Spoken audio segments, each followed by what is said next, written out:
that's such a good question because I know how it feels. I know what love is devotion. Love is commitment. Love is showing up. Love is being present. And love is being patient too, being understanding and not trying to control.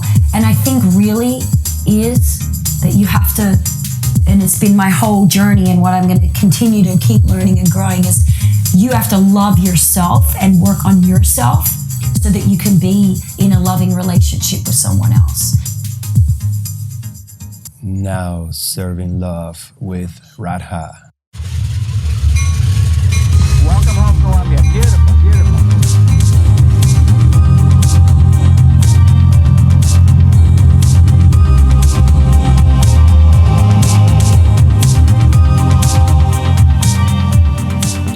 Hello, welcome, namaste, bienvenidos to a new chapter of Now Serving Love.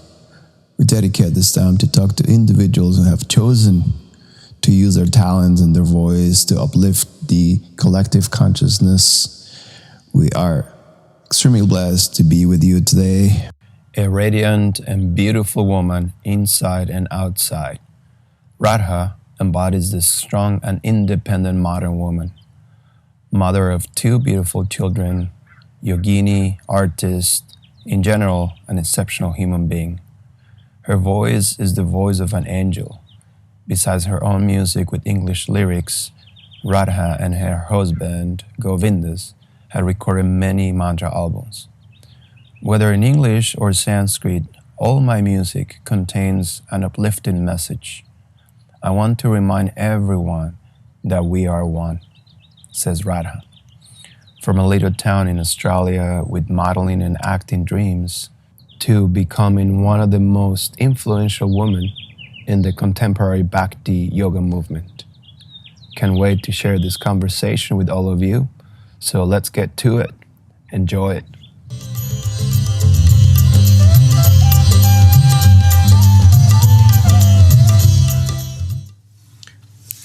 Welcome, welcome. Thank you. So honored. What a great pleasure. And first of all, thank you so much for carving the time. I know you're super busy, mother of two, teaching, singing, and all that stuff. Mm-hmm. And get super busy. So thank you for carving the time. You're welcome. Thanks for having me. For allowing us here. Congratulations. 20 years in the United States. Yes, I know. It's insane. Just on Friday.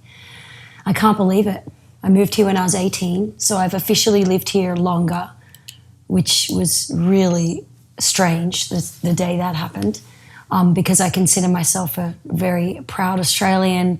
I'm so grateful to come from where I came from, but I'm also really incredibly grateful for this country and all the many opportunities I have, and of course the most incredible gift, meeting my husband and our children. So, for the people who are listening, Radha or Jacqueline?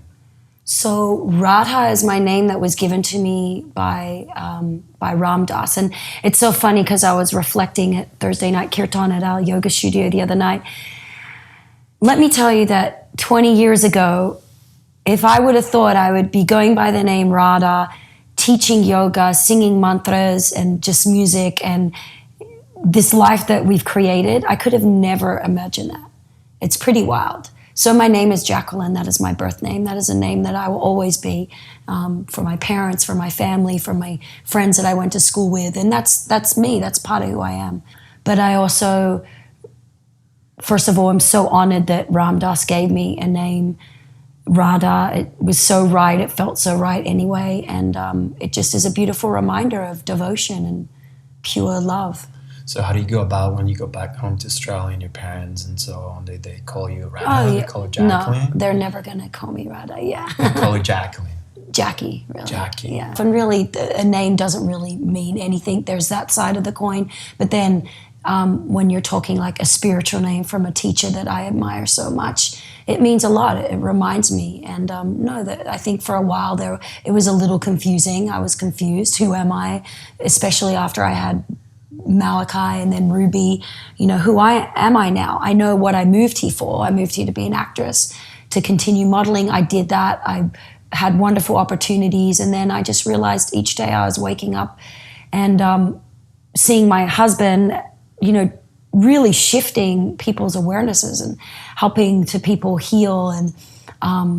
And I wanted to be a part of that. And I love acting, and I'm so grateful for all those opportunities that I had. And maybe one day I'll go back down that road. Who knows? I'm open to it. But I'm so grateful for the life that I have. So initially you moved 20 years ago from Australia. You come here. You come with the dream to be doing some acting, I was music, modeling at school. Modeling. All through high school, and I also did a little bit of television in Australia. And I was given the opportunity. I knew at high school that I was never going to probably go to college. I knew that I wasn't going to do anything like academic. I knew that what I wanted was in the entertainment business. I wanted to perform. I wanted to sing, dance, act. I wanted to do it all. And modeling was just an opportunity that had come to me and had given me wonderful opportunities in Australia. I made money. It allowed me to fly out here. I had an agent who was Australian, who came back but lives in America and had an agency here, and came to my agency over the Christmas break right before I was about to leave and said, you know, she needs to come. And I met him, and I ended up coming here. And my intention was to travel the world and earn money at the same time, just start in LA because someone wanted me here. And then I was going to London and Paris and Milan. And I made it here, and You were going to all these places modeling, and but I was going to start in. You wouldn't start in yeah, LA. but I'd set up agencies all around the world for me to go and model with. How's the world of? Because now we have recently with the new climate, the Me Too movement, all those things. How's the climate for you at that time with all the modeling, being a gorgeous, beautiful, you know, girl, young, fresh? I got really lucky. I mean, there's many things I could say about that. I definitely had moments where I felt maybe a little discouraged or scared, but I feel like on a whole, and especially in LA, I got a really good setup. I had a wonderful man take care of me who owned the agency. We lived in a house with other models. He bought us gym membership, so we worked out. He had season passes to the Clippers. We got to go to the Clippers whatever night we wanted. Like, it was we ate healthy food. So that aspect of it was good. But then, you know, you have the aspect of the image and being too skinny or not skinny enough and comparing yourself and the dysfunctional eating relationship that I personally had with food, and watching other women. I mean, I lived with a woman who would chew her food and then spit it out because she didn't want to swallow it. And I'm not judging her, because I, you know, am not proud to say that there were times in my life when I was really obsessed with food and really restrict food and I never not ate, but I just didn't eat enough. And this is all because you want to maintain a certain image. I thought that if I was really skinny, I would be happy. Like that would make me happy. I really thought that. I would write it in my journal at night in high school. I remember, like, if I was just naturally skinny, but I never gave myself an opportunity to see what it was like because I was always restricting myself. Now, later on in life, through yoga, through my husband, through Ayurveda, through having children, I realize your body is your temple. You have to take care of it. And really having children was the biggest shift because it's not just you, it's you're taking care of another soul, and really meeting my husband, because I'll never forget, I was shooting my first studio film, and I was in Baton Rouge, and my husband, who was just my boyfriend at the time, but I knew he was the one and we were going to get married. He was in India and Thailand, and he was like having, you know, this trip of his life. And I was like in the hotel room, you know, scared to eat, throwing up very little food that I was eating, and just so concerned. And I came back we had like a break over the holiday. I had 2 weeks back to come back, and I spent time with my husband, and I just knew. I had a really big realization, and it was, I love this man so much. I want him to be my husband. I want him to be the father of my children, but I don't even love myself. Look, I'm actually hurting myself. If I don't shift this right now, then I'm not going to get that with him.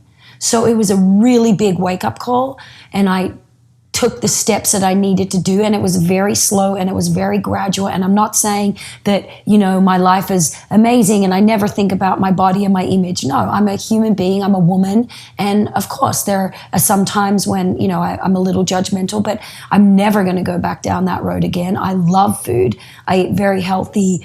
As my husband jokes, we're vegan. We love ghee, but we pretty much eat vegan. I don't eat any dairy or eggs at this point in my life. And we try to, live really healthy, plant-based food, but every once in a while we love ghee in our khichdi.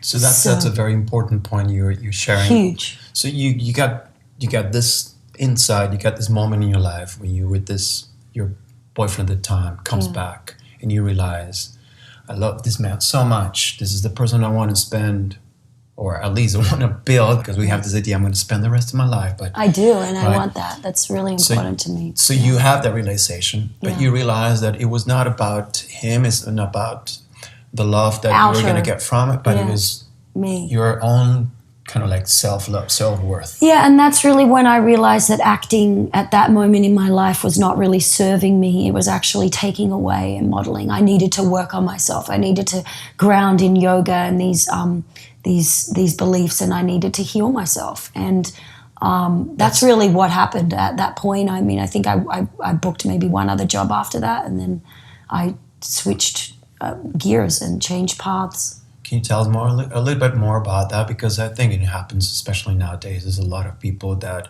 I don't know, my feeling is like a lot of people are very sensitive, very deep in touch, connected, soulful, and maybe they have this sort of like appreciation for arts and so on.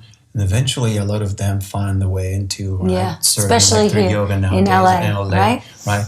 So can you tell us a little bit more about what was that process for you? When you said like modeling, acting was not really serving me anymore?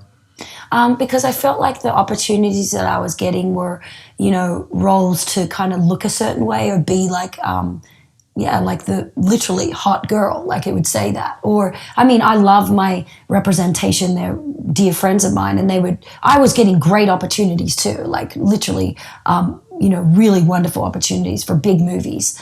But I just felt like, I think if I was looking back at myself, if I could tell myself anything, and if I would tell any young actor or any person going into the business, write stuff, do it yourself, create your stuff. Now we can do it on our phone. Make your own camera. You don't need hundreds of thousands of dollars to win a movie. People are winning Grammy Awards saying, guys, I did this in my garage. You don't have to have all the fancy things. And that's what I would say and that's what I would say to my younger self, like, don't wait for someone else to give you that dream role. Like, create it, write it yourself, or, connect with like-minded people that are on the same path as you. And we're in a really powerful time right now, living in this world, in Hollywood, just in the spiritual world, just in general, how we can level up, how we can just get the message across that we all need to just help each other. We need to love each other. We need to be kinder to ourselves and feed ourselves from the inside out. And that is through yoga, through chanting. I've myself found has healed me. The ocean, swimming, is a big one. Nature, my kids, laughing, good food, all these things. But the transition and the realization of knowing that, and looking back, I feel like if I had just stuck it out, I know I would have, I know that because I was just living in a small little town in Sydney, Australia, and I manifested my dreams of being in film and television. So I know that your thoughts can create your reality, but it just wasn't serving my soul at that moment. And now I'm so grateful. I get the opportunity to wake up every day and really serve and be of service and help to even maybe just one person, just help them to feel better about themselves. And all I can really do is just share my own experience and share what feels good for me. And the rest, whether it's one person or 100 people, that's not out of my, that's out of my control. So just I think I went too, it's so important now, and the possibility that we have now that we don't have to depend on a big studio, we don't have to depend on millions of dollars production. We can do it ourselves, and we can start with like simple things. And those simple things, a simple message, simple mission can be spread out in so many different ways now with the platforms that we have. And that's why I really shifted with my music. Going back to not feeling good enough about myself, self-worth. I've had Malachi, and I was like, okay, I'm a mom. I was an actress, I was a model, I'm teaching yoga, but now I'm a mom. Now, who am I? And I really just had this big desire to sing. And my whole life I'd always sung, but it was never like a priority. And then it was at Shakti Fest one Mother's Day many years ago, and I was literally singing Jai Ma, and I realized this is my greatest joy right here, singing and chanting, and not just mantras, but just singing in general. This is how I want to help to be of service, as well as the yoga. And I was looking in the mirror, and I wasn't feeling so good about myself. And all of a sudden, these words came to me: I am beautiful, I am love. I am beautiful, I am love. And I grabbed my phone, and the phone memo, I recorded it just in time because Malachi ran in and asked me for something, and I got that down.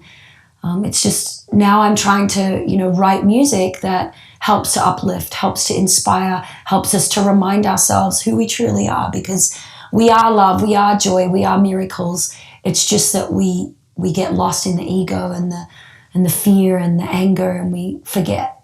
So that's a powerful, beautiful insight, understanding you have now. And why don't we go back a little bit to the point where you come here, you realize, okay, modeling, acting is not really serving me at this point. You are in love with this person. You want to really go into this inner journey of like healing, loving, all that stuff. You get this name of Radha, which is spiritual name. Why don't we talk about what Radha, so what embodies, what Radha means? Devotion, pure devotion to Lord Krishna, but just in general, she's just like the divine, loving, she's devoted. And that's really what bhakti is. It's devotion, it's love. And it's what I try to teach in my yoga classes, what I've learned. We're not going to find love from anyone else. We're not going to get love from a new car, even though those red Teslas look so good and I'd love to get one. It's not going to give you lasting happiness, It might give you happiness for a little bit. Like, I love a pretty dress, it makes me feel good for a little bit. But after a while I wear that dress, it doesn't have the same feeling. I have to feel that love from within. I have to be feeling that, grounded and remember, this life is a miracle. It's such a gift, and it's such a fragile thing that could be taken away from us at any moment. And as Ram Dass reminds us, be here now, be present, because we just don't know. And having little ones, you're a new father now, it's like everybody says it, but it's so true. It goes so quick. We have a 9-year-old. He's going to be 10 this year. We're like having the conversation, like, when do we talk to him about, stuff? Yeah, it's crazy. I mean, ours is already a month old. I'm like, wow, what happened? It's like, just flies. So it's very important. You mentioned Lord Krishna, Radha, and there's a whole kind of stigma and a lot of whole things with the whole Hare Krishna movement and so on. So how do you, let's say you're in the mainstream setting, or you are among people who don't really have an understanding of this, how you would describe this for Krishna, Radha world? Who's Krishna, who's Radha? How do you describe that for mainstream people? I think, again, I just try to teach from my own learnings, and haven't really had to describe. I guess for me, what I do is I chant the mantras, and I get people to feel what Krishna is and what Radha is, because I could try to intellectually explain to somebody, oh, Krishna, because people would either be like, oh, that sounds like a cool story, or they'd be like, you're crazy. But when people come to the Shala, or we're at a festival or wherever, and they experience the chanting or they experience the yoga, they feel it. That to me is more that you could ever learn than explaining. Even though the stories are fun, I feel like I always say at Kirtan, you don't have to necessarily know what these mantras mean. Just feel it. But when we do want to know a little more than how it feels, and we want to learn more, it helps us to deepen the awareness of what the mantras really mean. Yeah, and it's how can we also include mainstream people who have already like preconceived idea what this mantra is about, Mahamantra Hare Krishna. It's sort of like how can we integrate them, make it part so they feel in some sort of way a context where we can be part of it. Doesn't feel like, no, this is weird, it's kind of cultish. Right. I like to always, when I'm going to chant the Mahamantra, the Hare Krishna mantra in front of mainstream people, I always like to remind people that Krishna was not a Hare Krishna, Jesus was not a Christian, Buddha was not a Buddhist. Yes. So those are independent, sort of like one from the other. Definitely, very important. That's what I try to say. It's not a religion. It's and that's the thing, is we're asking people to connect with your God, whoever it is that you connect with. But I really believe it's important to connect with something. You know, I grew up Christian. My parents made me go to church pretty much every Sunday, and you know, towards the older years, I kind of resented. I didn't really want to go, but I'm glad that I had that foundation of just something. You know, my husband was brought up Jewish, and now our kids can have all of it. They can learn about their side of the family from me, their side of the family from my husband. They can learn about these gods and goddesses. But when we're talking about gods and goddesses, we are like Radha is the divine feminine. Krishna is God, is the divine, you know, that Shiva energy. Shakti is the feminine. We all have feminine and masculine energies within us. We can relate to that, right? So how can we balance these energies? Because we live in such a masculine society, especially living in Los Angeles.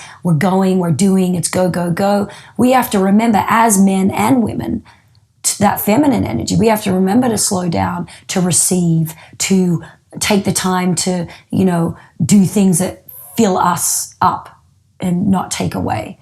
I think that's really important too. So I think that's super important, that the fact that when you mentioned we are here in this society which is all go, go, go, do, and we feel the pressure. Like right now we're talking about, like, you know, parenting. We have kids, we have obligations, and it's kind of like go, go, go, go, do, right? But as you said, it's so important to stop for a moment, to see yourself or feel yourself as a vessel and receive, right? And I'll never forget, I had this moment when Ruby was a really little baby, and she's just never been a good sleeper. And night times, I would honestly say, are probably my most challenging times as a parent, because most nights I'm here, G's at the Shala. Not all, he does a few here too, but my kids, they just take a long time, and they want me to lay there and be there until they fall asleep. And I just remember one night was extremely more challenging than others. And I just remember I finally got them to bed, and it was late at night, and G was still teaching, and I just had to meditate. It was like the only thing I could do in that moment was meditate. I just couldn't do I couldn't lie down, couldn't put on the TV, couldn't sing, couldn't do it. I just had to meditate. And meditating has been an incredible tool in my life. And even if it's just, you know, I try to tell people 5 minutes. I mean, I try to go for 20. That's like my number. Sometimes it's 15, sometimes it's 11, sometimes it's just 3 if I really, you know, need to get going. But that helps me to reset and to create the space, and to, you know, some days are easier than others. Sometimes I'm able to quieten the mind a little easier, and others it's really busy. But I think it's just important to show up and to do that. Ultimately, it's all about intention rather than how much time we spend doing it, but the intention that we have. And also to circle back to Radha and Krishna, for people, if you have a chance, or if you ever been there, visiting the incredible realm of Vrindavan, where actually is the state of Mathura, where this whole Krishna Radha love story takes place. There's special, I love the old part in Vrindavan where the old temples. Have you ever been in there's this garden that only opens throughout the day? Have you been in that garden? This magical garden they have. It's all walled up and only opens throughout the day. And as you walk in the end, there's this mandir, this little temple where Radha and Krishna lovemaking takes place at night. Wow. So at night, they close the gates and nobody can get in. And even if you try to look over, they say, you know, you're going to get like some kind of juju going on. It's a pretty magical place. And when you go there, because I always heard this thing about how Krishna and Radha were the emanations or the facets of God. They were the sweetest, the most loving, right? And I never really understood that until physically I was in Vrindavan, and it's just the energy, right? You intoxicating. Yeah. I've been to Vrindavan many years ago, and it's just all Radhe, Radhe, Krishna. Everybody's just, it's complete devotion. Everybody's just... People don't even say when you go by, you didn't say, hey, how's it going? Everybody says, Radhe, Radhe, Radhe, Radhe, right? Yes. Radha, Radha. Yes. Love. There's a parikram, which is this, I think it's like 12 kilometers or miles, I'm not sure. And it's this big loop basically around the whole town. And I've done it a few times. And when you do it, you're supposed to just repeat the mantra, Hare Krishna, Hare Krishna. And when we did it one time, there was people who were doing full body prostrations. Like they would lay on their belly, danda pranam, get back up, walk a step, lay down. They did that the whole time. Just complete devotion. And what a beautiful thing. Yeah, so inspiring. Funny, try to do that one here. That's what I was about to say. Like here, we're so lost in achieving and doing. And that's the one thing I say. I know it's a very general statement and it's a little bit different, but in Australia and America, I feel like this difference where in America, people really, they work, so that they live to work. We want to work. There's so many opportunities here. I moved here because there's so many opportunities. In Australia, people are more so, they're working so they can live a good life, Around the holiday time, there's like a sign at the local restaurant, we're not back until January 5th. I don't know, like taking time to be with family, like just slowing down. And we have so many tools available to us that have been given to us from the Eastern philosophy that don't have to be religious. It doesn't have to be, just because I believe in Jesus, I'm not allowed to chant Hare Krishna. Or just because I believe in Adonai, I'm Jewish, I can't. It's a feeling.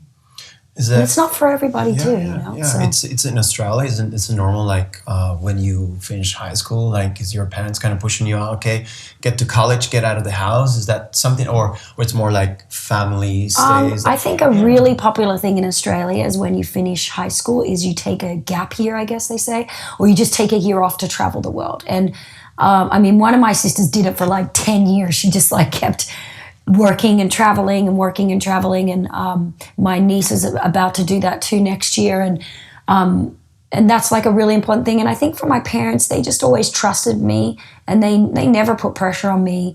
You have to go to this. Like my husband had to go to university. He had no choice, and he had to go to a particular university in state. My parents want us to do well, and if we had a particular interest at university, yes, they wanted us to do that. But I knew that wasn't really my path, and they just always trusted. Even when I was at school and I modeled, they always just would say, if your grades start going down, then you can't do it. But if you're maintaining good grades and you're doing well and you're balancing it all, then do it. It's an opportunity for you. But my mom's greatest fear when I first started modeling, in fact, she didn't even drive me to my first appointment because she didn't want me to get an eating disorder. That was like her first intuition. Like I was 13 years old, and she just kind of said, "You're so young. My only fear is I don't want you to, get an eating disorder." And a mother's intuition is never wrong. What you resist, persist, they say, right? Yeah. But she still supported and allowed me to. And she was supporting, your parents were supporting when you ended up moving here to the States? Yes, well, I had a good situation because my grandparents were actors. My mother's parents were actors. My mom grew up watching her parents act in film, television, and radio back in the day. And so we have really dear friends of the family who she grew up with because her friends' parents acted, they all acted together, the grandparents. So his name is Nick Tate. His parents acted with my grandparents. Nick Tate has a house on the same street we live in Australia. He also has a house right here where we live in Los Angeles. And so for the first 2 weeks that I moved to America, I lived with them. They picked me up from the airport. They went and checked out this model house that I was supposed to live in to make sure it was legit and good. And so that was, I think, for them good, knowing that, better than my other sister who first time she went away, she got a one-way ticket and the first stop was India. So I think they were feeling a little relieved. It was a little bit easier for them. Of course. And so it wasn't long before you met your current husband, and you started this path of you wanted to share the gift, the technology of yoga, meditation. You wanted to empower women, men, right? And it's also, I feel, in the short time that we've been doing this podcast, it's such a great opportunity, I feel, to acknowledge people who, of this whole new generation, whole new current of what's going on, the epicenter that LA was and is, and all this movement, people that we get a moment to acknowledge and to honor. And you are such a pivotal, such an important aspect of that era, right? And something that I like to acknowledge and honor you for that, the path. From the beginning of Bhakti, all the which became a huge thing, like the Bhakti Fest and all that. Mm-hmm. And so you always been a very important part. And I know, because I'm being involved in this kind of like culture, a lot, especially women, that look after you. Not only they look after you as a person, but also they see your relationship with your husband. They see the relation that you have with life. Yeah. Which is the greatest gift, your angelical voice, which is beyond, right? Thank you. So Yeah. it's such a beautiful opportunity to acknowledge. Sure, and I would just like to say that thank you for that. But, I'm a human being, and we fight, and it's not easy to own a business with your husband. It's not easy to own a business, to teach with them, to sing with them, to have kids with them. It's not easy. But for us, what works is that no matter what, no matter how upset we are at each other, no matter how much we yelled at each other, because yes, we do yell. We try not to. It's not good. It doesn't feel good, but sometimes we do. Sometimes it feels good. Yeah. We always come back to the love. The love always outweighs the other stuff. And you've known us from the beginning. You've known us, I think, since like the honeymoon stage, when we were like, I literally would go to every single one of his yoga classes, literally. Sometimes 3 of them a day. I'd be in the third one going like, what am I doing? Why am I here? You guys were dressed in the same What? bottled waters, Oh, really? colors. Same yeah, tie everything. pants? Yeah. So we merged, and then we did, and I spent so much time with them. We opened this business together, and then I became a mom, and I realized, yes, I am a woman. I have separate needs, and I can't put everything into, I have to do things for myself. So that's where I wrote my English music, my EP Sunchild. That's where I've started the Women's Circle, which I love so much, which is nothing that I ever thought I would be doing. But Shrida, the lovely founder of Bhakti Fest, said to me, you're going to do a Women's Fest at Shakti Fest next year. I was like, oh, okay. And I did it. And about 2 minutes into it, I knew this was something that I was going to be doing. I do it once a month at Bhakti Yoga Shala, third Friday of every month, 8:00. And I just love it so much. And I would love to get more into that. But first, which brings me to the central, most important part of this conversation, which I always like to ask, and I think is the perfect moment. I'd like to ask you, what does love means to you?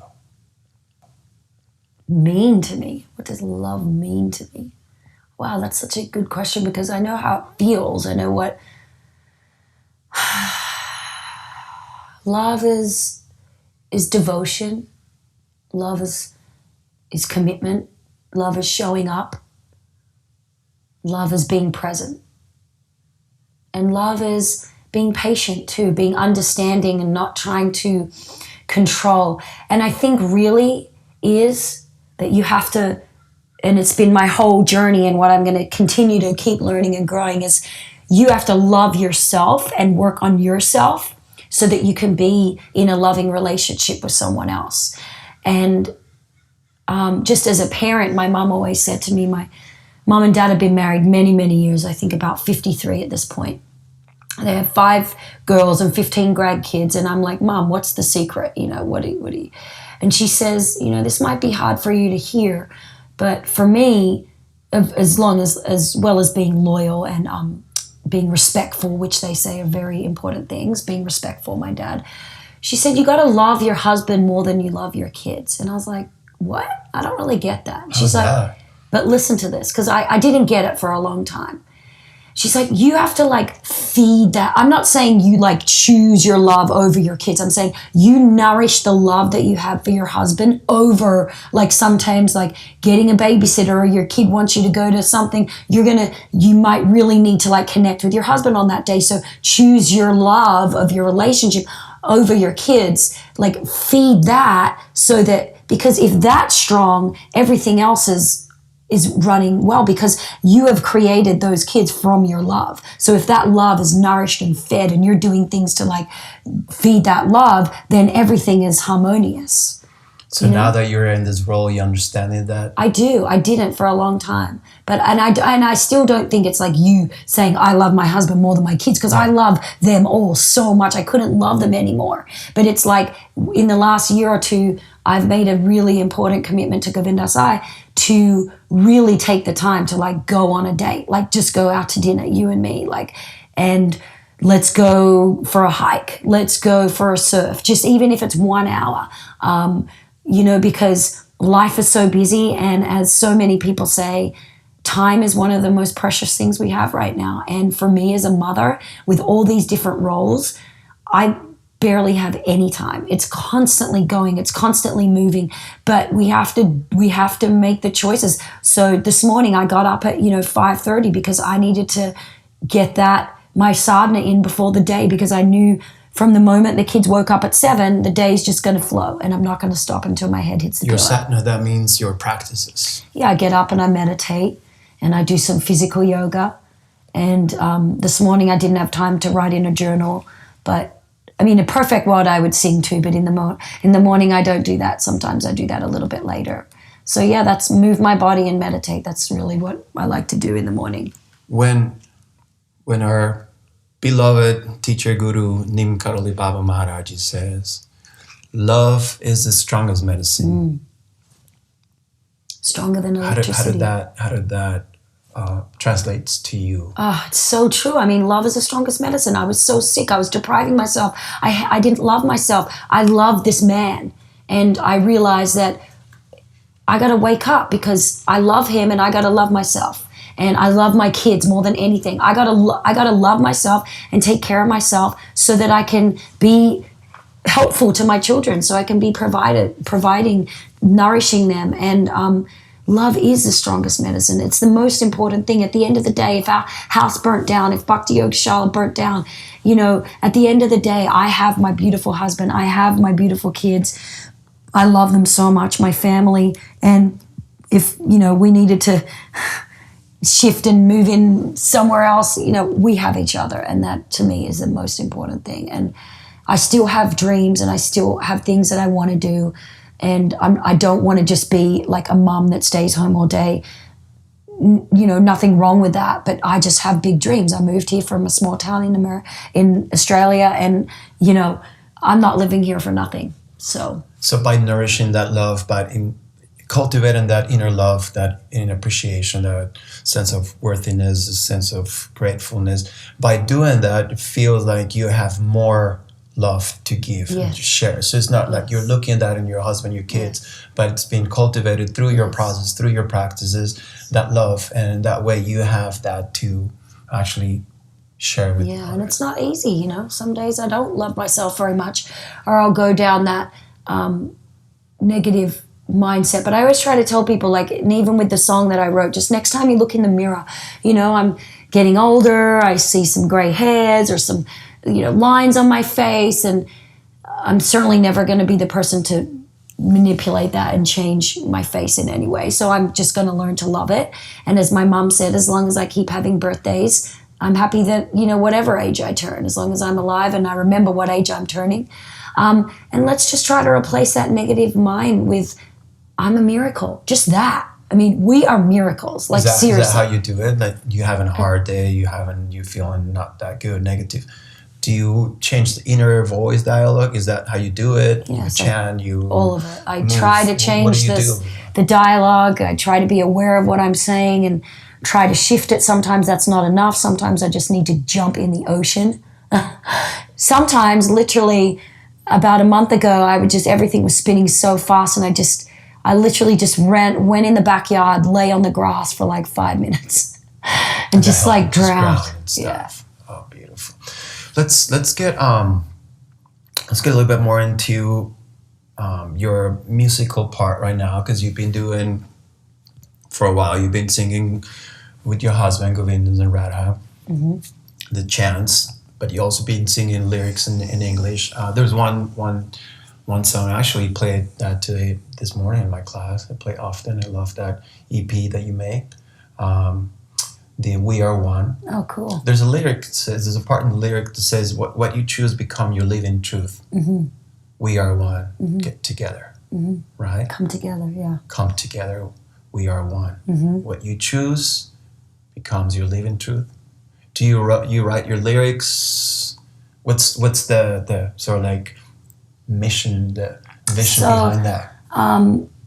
Yeah, I just knew that I really wanted to do more than just chanting. I grew up singing with singing teachers in musical theatre. I love singing. I was actually invited to be a part of a like pop group when I was really young, but I decided not to do it because I wanted to travel here instead. And so it's always been a big part of my life.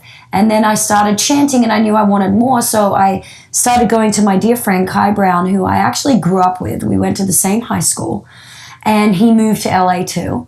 And I started going to him just for guitar lessons, because I consider my voice my instrument. I just play the guitar so I can sing. Because you used to play flute, right? So I played flute from 8 until 15. My flute teacher was a guitar teacher as well, so every once in a while he would teach me a few things on the guitar. And then when I was 15, I really knew I just wanted to sing, so I quit flute and I just focused on singing. And then you were not playing guitar at that time. No, just singing in musical theatre or for music at school, and just singing songs. Because I remember, and this is something that it's just an image I have, that I remember in the beginning when you were doing the chanting, you played the flute. And one time you guys were recording this live album in Westwood. Yeah, I remember that. And we were at the studio, and there was a group of us that were doing part of the response. And you were playing the flute, and then at some point you left the flute like on the studio recording, and we did some kind of change. And in that moment, Shiva, which is one of our friends, which is oh my gosh, Shiva, you're making me remember this right now. He broke it, right? He stepped on your foot and broke it. I haven't thought about how symbolic. It's like Shiva itself broke Radha's foot. It's kind of like he was telling you in a way like, okay, this is it. Now you move into the guitar. Funny. Yeah, it was so symbolic that Shiva, which is the energy that destroys, right? The destroyer, he stepped over your flute and broke your flute. I never thought about that, yeah. And then you start the journey with your friend. Singing. Guitar, so yeah, and then so the guitar led into, let's just write some songs. So then we just started writing songs, and we've written a lot of songs. I happened to record, I think there's 6 of them on the EP. But my big intention for this year, and anyway, in general, writing music, I don't want to just write, another song about, there's literally a song like, I want to be a millionaire so freaking bad. That's literally a song. And he's legitimately a millionaire. I'm trying to write music that has an uplifting message, that has a mantra, but it's English. So I am beautiful, I am love, or shine, or we are one. Just help us to remind ourselves who we truly are. And this is my big intention moving forward, is now my kids are getting older. I haven't recorded anything in 5 years, and the time has come, and this is the year, and I want to just capture more of how I sound now. I think my voice has changed a lot and opened up a lot, I would say, actually, and I want to capture that. So that's really what I want to do this year, and with that, have some visuals, music videos, all kinds of things. There's a lot of creativity. Just have to find the time. And so behind all of this, your purpose is just share some love, share some light. Yeah. Remember people that we're together, that we're one. Yeah, and to help us heal, because we're living in... It's just to help us wake up. to help us realize it's now. Like, let's live it. What life do you want to live? You can literally do whatever you want. What do you want to do? I tell my kids all the time, like, you can do whatever you want. You got to put your mind to it and focus on it. And just, if you keep showing up with love and devotion and just keep showing up without the end result, then, you know, it's a beautiful thing. So you're helping now your kids, you're helping them cultivate the creator with them, the manifestor with them, that they can manifest, they can create according to how they align their vibration. You're work hard, be a good person. It's a big one. I really want my kids to be kind and be nice. And it's just, you hear all these stories about bullying, and, you know, it happens. It happened when I grew up. I don't think anyone could say they didn't get bullied. I mean, did you in some way? I'm sure maybe a little bit. Unfortunately, I have to say, but it was a different story. I was the bully, but it was, you know, we're kids. We're coming from some, sure. It's a different kind of like dynamics, but I was never bullying people because I was like, within me, there was like this sort of like dark energy. It was more like, I don't know, it was just a way to connect, to feel like part, status, attention. Yeah, it comes from, it's very complex, but yeah, kids they're just, you know, you can't be with them all the time, so you just got to give them what you can.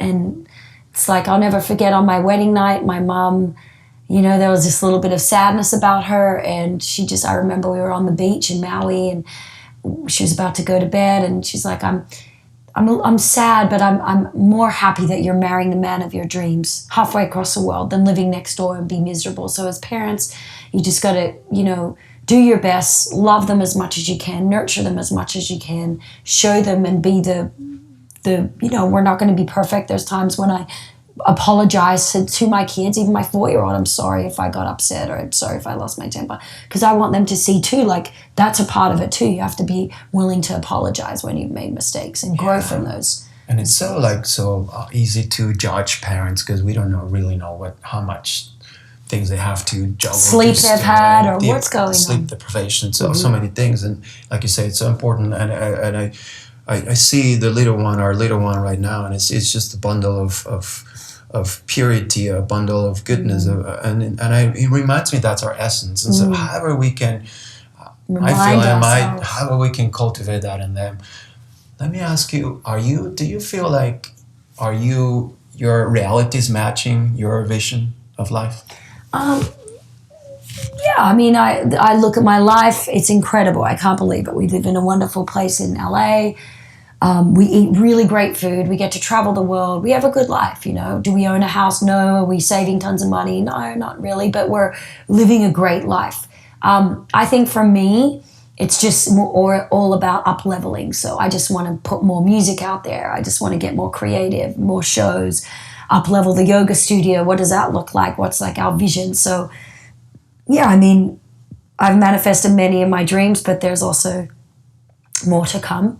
And I think that's good because it helps you to strive for something and be excited for something. But at the same time, you know, not get lost in that, because I've been there too, where like I've had a period of time, mostly after I had Ruby, where, you know, she was so little, she needed me so much, I couldn't really do what I want to do. I mean, she's going to be 5 this year and I still haven't recorded. So it's like, it just takes a long time. It's time management. And yes, I'm grateful for my life. I feel so grateful, so happy, and more to come. So what is one of the dreams that you have for the near future? The near future is to just get more music out there. And I have ideas for music videos, to collaborate. I'm going to collaborate with a few DJs this year, which I'm really excited about. So more like a loungy kind of like Soul Rising and this wonderful DJ Shiva that is a beautiful goddess. So yeah, who knows? I'm just open to it all. I think with the yoga studio, we'd love just to up level. Our dream is to have a studio one day with, you know, a little cafe, vegan cafe with a juice bar. And I think we see that at a retreat center somewhere tropical.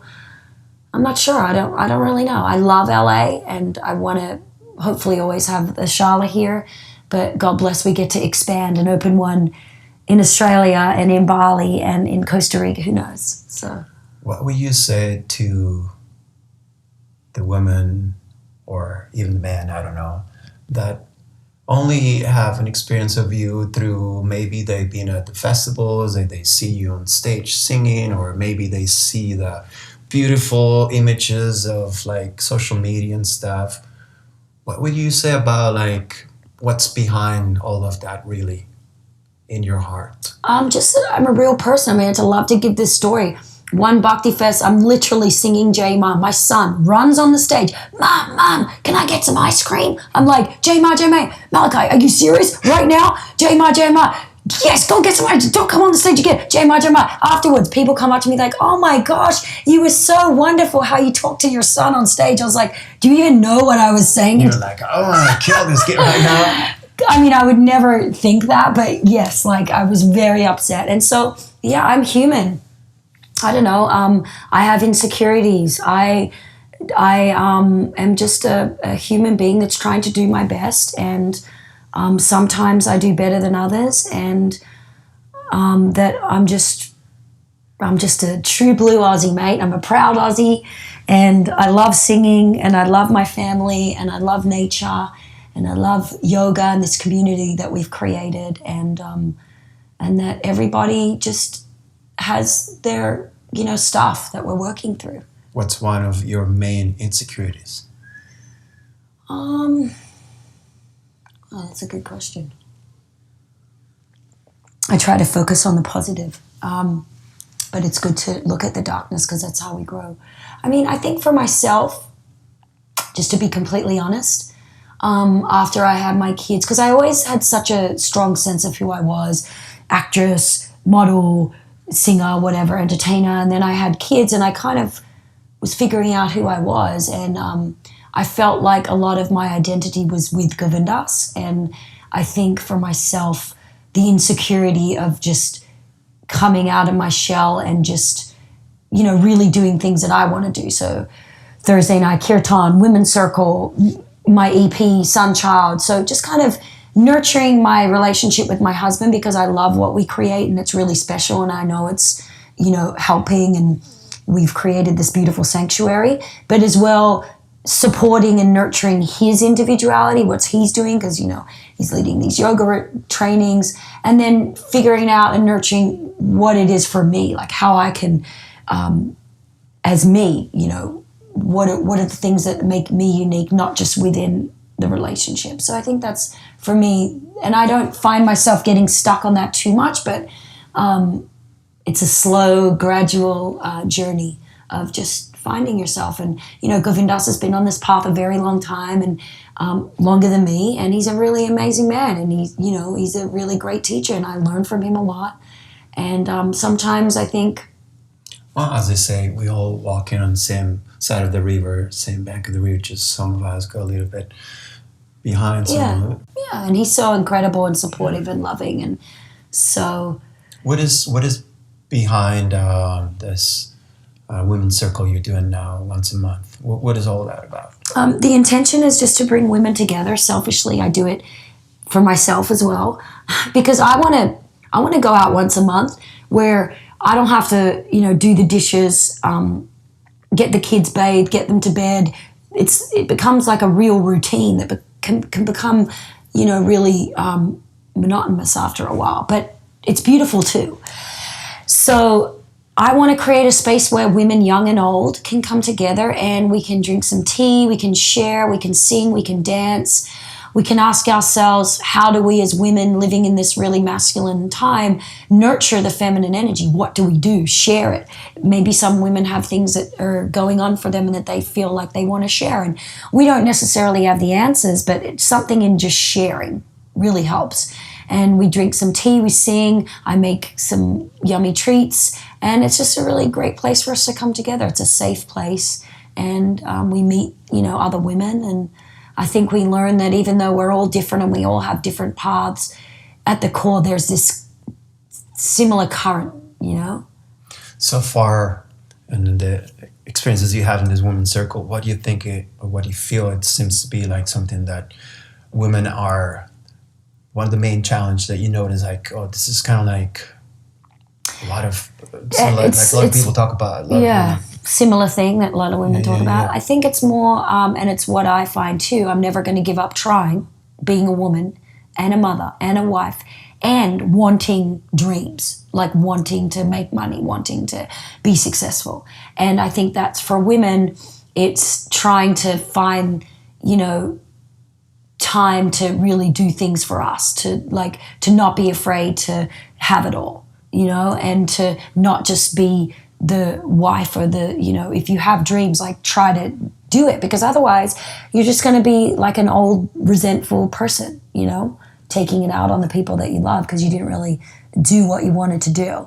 Is that something that's still current? Because this sounds like many years ago. So you saying like still like. I think now what it is that women are so busy. We have so much opportunity to do whatever we want, to do all these wonderful things. It's trying to find the time. Like for me, like I have all these roles. I still have to make money. So they take precedence over like getting in the studio and recording, because I have job and I have show up and I have to teach. So women, just like being or changing careers, or being okay with not being in a relationship, trying to build yourself. I think that's a big one too for women, is trying to build their self-love and do things for themselves, so that when they do get in that relationship, that they're at that solid place in their self-development. I mean, I don't want to give too much away. It's just for the women, but it's a healing place, and it's a wonderful thing. It's great to hear that, because we need women to take over. We need to.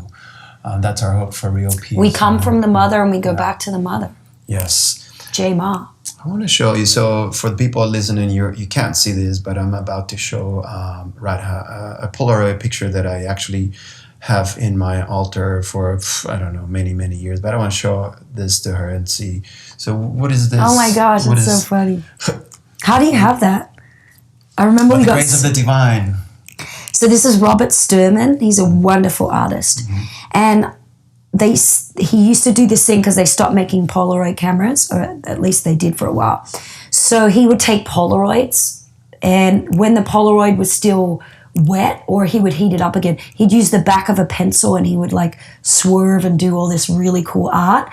And he took a picture of us and then did that, and it was in like Yogi Times. It was in a yoga magazine. They did an article, and it's so funny because Brian Kest, he blew up that picture and put it in a beautiful frame for us. He's like, that's too beautiful to just have in a magazine. So when you look at this picture, what do you see? Oh my gosh.